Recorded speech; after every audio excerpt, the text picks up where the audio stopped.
What sent me down the opioid path in the first place was my dad. He was a paramedic and was diagnosed with Huntington's disease, which is a neurodegenerative disease, and he kind of dementia started kicking in. He lost his job, his license, started drinking very heavily to kind of cope with what was going on, and it was just me and him, and I was his primary caretaker in my late teens.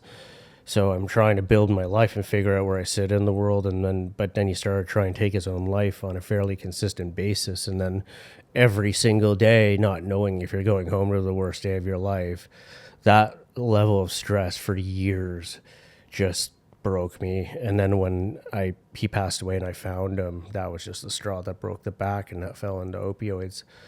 That in and of itself is its own journey, but it was 8.5 years beginning to end, and then my dad passed away at 50, so when I was about 26, I had like this midlife crisis where I'm like, I thought half my life was gone, and now and at that, the reality is I was 139 pounds stealing my food to eat. I had no heat or hot water for 2 years, and realized And this was after your dad passed yeah, away? yeah, and realized that like if you do not change, you are literally going to die, and being confronted with your own mortality in a very real way just changes you as a human being.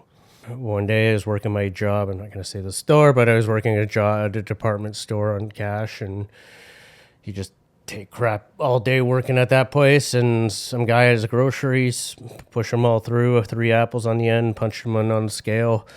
He said, are going off on the wrong price. I just was like, hey man, it's the right price. I don't know what you want me to tell you. It was a 50-cent difference. It was just like, come on, man.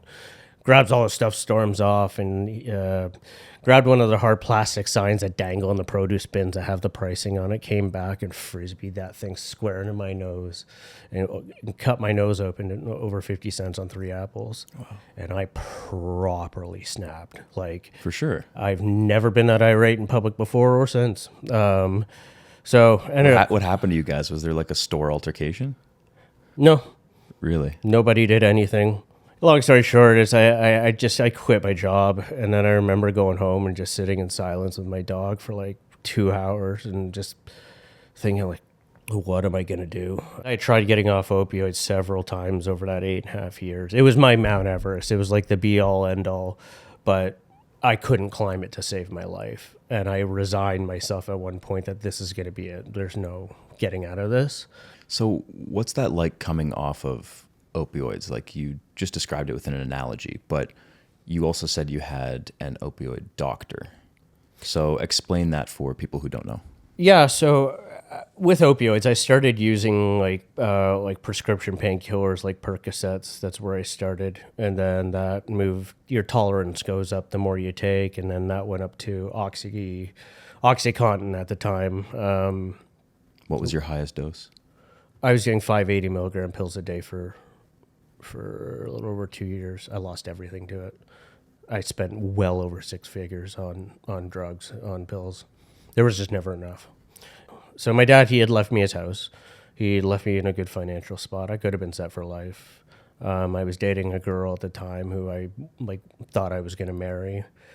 And then so I lost the house. I spent all the money. I lost the girlfriend. Now I'm struggling to even find how I'm going to eat.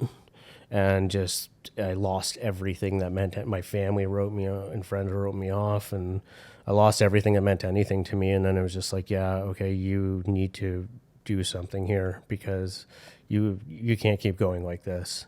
So I went on what's called the methadone program, and what methadone and Suboxone, for that matter, do is it has a longer half-life. So you take your drink and it lasts 24 hours until you just get your next drink. So you're not worried about having to do desperate acts just to get back to your baseline. You prescribe it, you take it, you go about your life, kind of thing. So. And then that was 5 years of my life on that. There's been many a times where I wanted to quit. And that's a very big misconception I find with addiction, and particularly my day job working in an emergency department in this very field. It's like, it's not the absence of wanting to quit. It's just, one, you don't know how. Number two, you question whether you're capable of doing so. And three, it's just like you want it, but you're not quite at that complete stage of change of action, because you go through the whole stages of change, which is kind of how we gauge things in the hospital of where somebody might be at in their journey. And so it's not a lack of want necessarily, it's just they haven't reached that point where that kind of crossover, which is where I landed when, with having this idea of wanting to ride across Canada. It excited me so much, and I could see a future now where I could be happy, where it pulled me out of where I was rather than me pushing the boulder up the hill. It just pulled me towards this thing that I just dreamt of, and it was my sole focus on making it happen. Everybody, to include my mom, everyone told me, they're like, "You're not going to do it. Don't try." But it was the first time in my life where I'm like, you know what?